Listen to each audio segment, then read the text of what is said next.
12(1)(c) RTA చట్ట ప్రకారం పేద విద్యార్థుల గురించని కేంద్ర రాష్ట్ర ప్రభుత్వాలు ఫ్రీ ఎడ్యుకేషన్ గురించి ప్రైవేట్ పాఠశాలలో 25% ఉచితంగా విద్యను అందించాలని అక్కడ ఆదేశాలు జారీ చేయడం జరిగింది. అయితే ప్రభుత్వం దగ్గర ఇక్కడ ఒప్పందాలు చేసుకుంటున్నారు, కానీ ఇక్కడ లోకల్గా ఈ పాఠశాల దగ్గరికి వచ్చేసరికి జాయిన్ అయ్యే విద్యార్థుల్ని, తల్లిదండ్రుల్ని చాలా ఇబ్బందులు గురి చేస్తున్నారు. ఫీజు యథావిధిగా కట్టమంటున్నారు. బుక్స్ కొనాలంట, షూ తర్వాత ఈ బ్యాగ్స్ అన్నీ కూడా స్కూల్లోనే ఒక వ్యాపారం చేస్తూ ఉన్నారు. ఇదంతా కూడా 12(1)(c)కి విరుద్ధమైంది.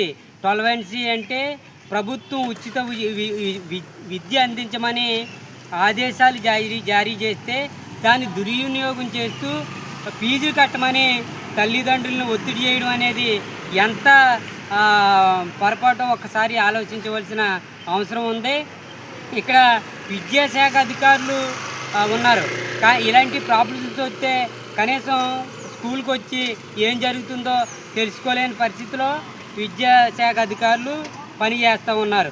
పిఠాపురం పట్టణంలో 14 ప్రైవేటు పాఠశాలలు ఉన్నాయి.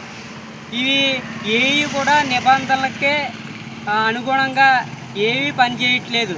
ఒక ఆదిత్య స్కూల్ దగ్గర ప్రతి ఏటా కూడా ఈ ఆర్టీఏ విద్యార్థులతో చాలా ఇబ్బందులు ఎదుర్కొంటూ ఉన్నారు. వీళ్ళు ప్రతి ఏటా ఫీజు చెల్లింతేనే మేము జాయిన్ చేసుకుంటాము, మీ ఆర్టీఏ ఉన్నా కూడా, ప్రభుత్వ ఆదేశాలు ఉన్నా కూడా మేము ఎక్కడ కూడా లెక్క చేసిన పరిస్థితి ఇక్కడ కనబడతలేదు. రాత్రి వెళ్ళాము, మధ్యాహ్నం వెళ్ళి ప్రిన్సిపాల్ గారితో మాట్లాడి విషయాలన్నీ కనుక్కుంటే ఆయన ఏయో విషయాలు చెప్పుకుంటూ వస్తున్నారు, కానీ ఈ సామాన్య ప్రజలకి ఫ్రీ సీటు ఏంటన్నది కూడా ఆయన వివరించలేని పరిస్థితిలో అక్కడ పనిచేస్తూ ఉన్నారు. కాబట్టి ఇక్కడ విద్యాశాఖ అధికారులు ఈ ప్రైవేటు పాఠశాలలన్నీ కూడా పరిశీలన చేసి ఇక్కడ 12(1)(c) ఏదైతే ఉందో అది పూర్తి స్థాయిలో అమలయ్యేలాగా, ఫ్రీ ఎడ్యుకేషన్ అందేలాగా కృషి చేయాలని సందర్భంగా తెలియజేస్తూ ఉన్నాం. ఎందుకంటే విద్య అనేది హక్కు, కానీ ఇది వ్యాపారంగా చేస్తూ ఉన్నారు. పక్కన తమిళనాడు రాష్ట్రం ఉంది, అక్కడ విద్యా ఫీజు నియంత్రణ కమిటీ ఒకటి పెట్టారు. ఆంధ్రప్రదేశ్లో నియంత్రణ కమిటీ లేదు. అదేవిధంగా చైనాలో కూడా ఇంత ఫీజు కట్టాలన్నది ఒక నిర్ధారణ చేశారు. ఇక్కడ అదేమీ లేదు. కాబట్టి ఇక్కడ రాజకీయ నాయకులు, విద్యా వ్యవస్థ వీళ్ళందరూ కుమ్మక్కైపోయి పేద విద్యార్థుల్ని మోసం చేస్తూ ఉన్నారు. కాబట్టి ఇది మంచి పద్ధతి కాదు.